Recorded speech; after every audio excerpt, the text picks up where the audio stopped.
the scope of things. Some of the districts have been around for almost 100 years, back starting in the mid-1930s from the Dust Bowl days.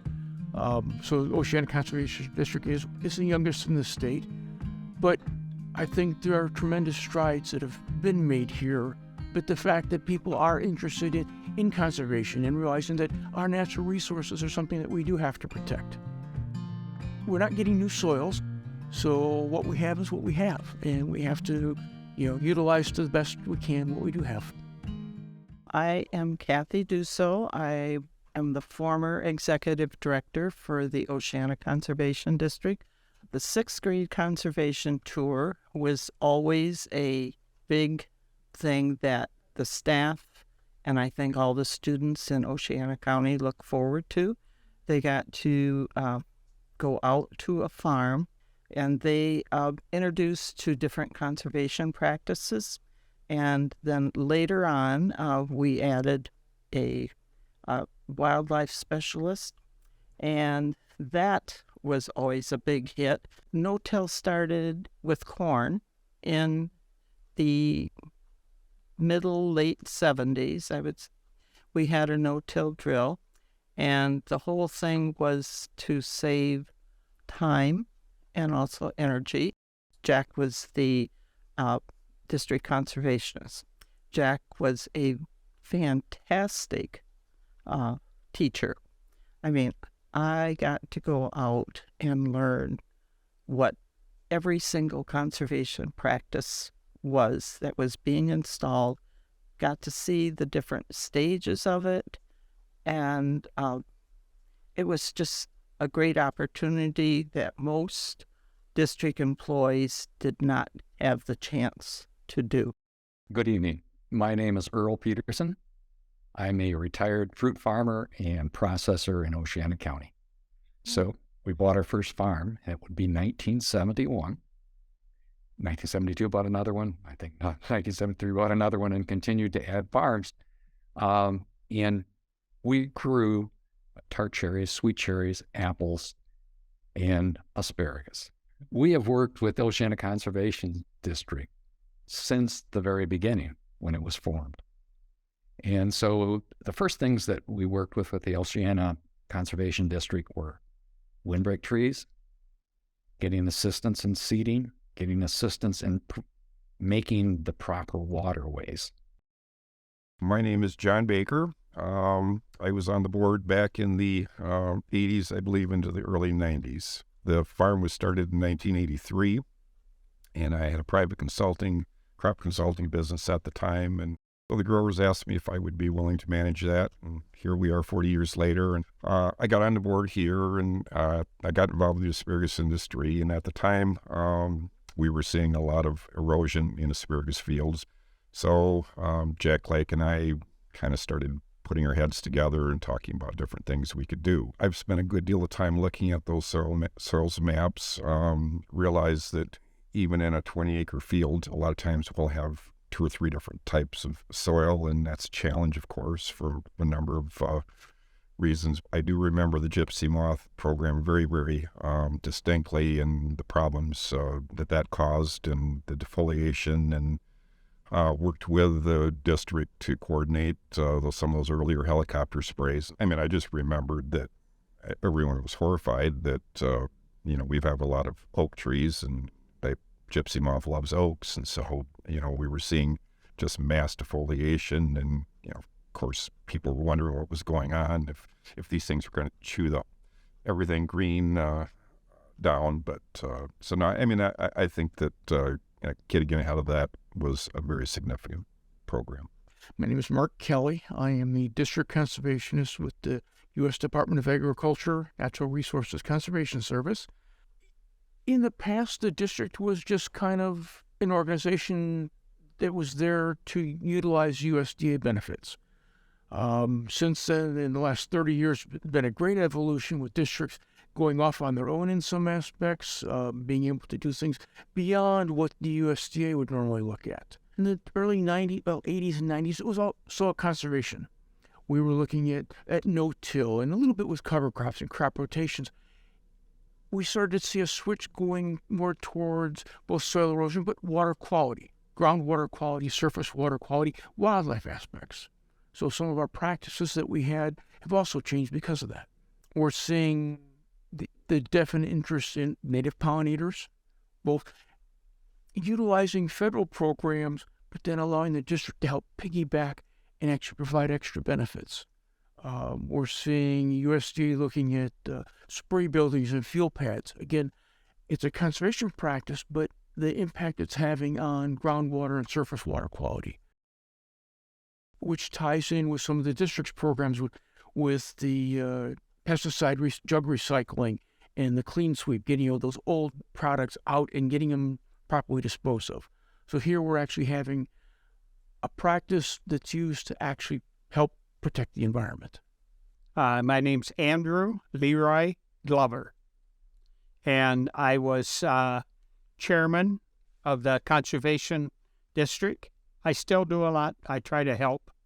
Well, I'm a MEEP member, and I have been for, I think, when they started it here. I do everything they tell me I got to do, so I know just exactly what you got to do and what stuff you got to wear when you're spraying and everything, and and how to keep everything going. When Jack Lake was on the board, we started out with groundwater stewardship, and then he said he wanted me and Chris Crosby to work with him on the stuff. So when they had the meetings, the three of us went to the meetings and closed a lot of abandoned wells. That is a good thing. It's just a nice thing that's going on with everything. It's really helping, I think, the community out. I'm Linda Harrimans, and I am presently the MEEP technician with the Oceana Conservation District. Since I started in 1983 as the soil conservationist for the USDA Soil Conservation Service at that time, I've seen a lot of changes over the years. A lot of changes, but I don't feel our mission has changed. It's just the focus has changed depending on funding and things like that for the Conservation District. So one of the things that I've seen change a lot over the years is that the district has more employees and is more able to provide a more wide range of activities and services because there's more employees. I would say Oceana averages around 50,000 pounds a year in electronics, pesticides, household cleaners, and whatnot. And we still do clean sweep for farmers. So over 15 years, that's over 200,000 pounds of waste that's been collected. I'm Susie Knoll, and I've been the executive director at the Conservation District for the last 9 years. From the time I joined this team in 2014, I looked to grow the district in two ways, through education and stewardship. Most notably, I think the biggest way we've grown in the last few years is through our educational programming through youth. We have started a phenomenal summer day camp program, and we've also launched a forest school program for preschoolers. Both of these programs have been extremely popular and impactful in our community. After completing our latest conservation needs assessment, we have heard loud and clear from the residents of Oceana County that we have a lot more work to do in regards to stewardship activities, and we are eager and excited to be partnering with like-minded organizations to get more restoration work done in Oceana County and direct more funds here to do invasive species management, to do stream bank restoration, and help out with watershed management planning as well. I'm Carrie Wilson, also known as Kiki to my students, and I am the educator for the Conservation District, and I've been in this role for 2 years. So what's so wonderful about our education programs is the way that we've now been able to evolve from having a few school-age programs to having children from babes in arms all the way up through high school involved and engaged in some way in our camps and in our preschool programs. Well, our nature preschool starts often with our morning circle, and we gather, we sing songs, we have stories, we do crafts, and then the kids just have free play in our base camp where they get to explore and climb trees and play in the mud kitchen, paint or make music at the music tree. and then we always go for a hike. So ending with our closing circle, and that's a typical day of nature preschool. Our kids come back year after year to our summer camps, session after session to our knee-high naturalist program, and so we get to see them grow. We all have discovered, of course, that time in the forest is just so good for our general well-being, and I think that's one of the greatest gifts. My name is Gary McKean, and I've been with the district for 4 years as a board member, but 2 years before I was an associate member. And I am the vice chairman of the board. We have a wonderful staff, and the staff just basically has the ability to go out and connect with the community, whether it be on farms or it be homeowners or whatever the case might be. So the opportunity to be part of an organization like that really was my intention to volunteer once I retired from my former life. The education to the community is really important to what the district does. And as we go forward with education, whether it be with children or adults, we've been able to find citizens of the county who are really interested in what our mission is. Several families have stepped forward and decided that the long-term goal for them would be to donate their property for the conservation district to conserve. And that's really important to understand. So we have kind of a life learning lab at the Auto Nature Preserve or the Stony Creek property with the Hunter Headland folks.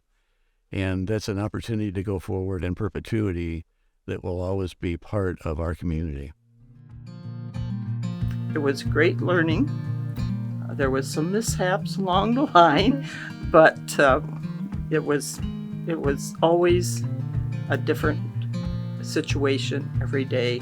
And if I was planning on staying in the office, that didn't happen. When we were young and we were farming full-time, it was the farming services that meant so much for us.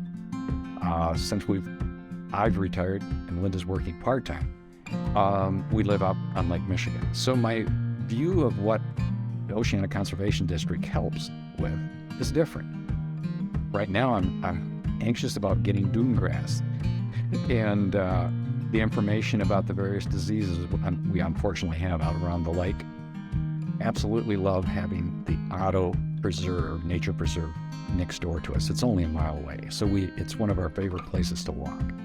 So as a young grower and as a middle-aged grower and as an older grower, the Oceana Conservation District was entirely different.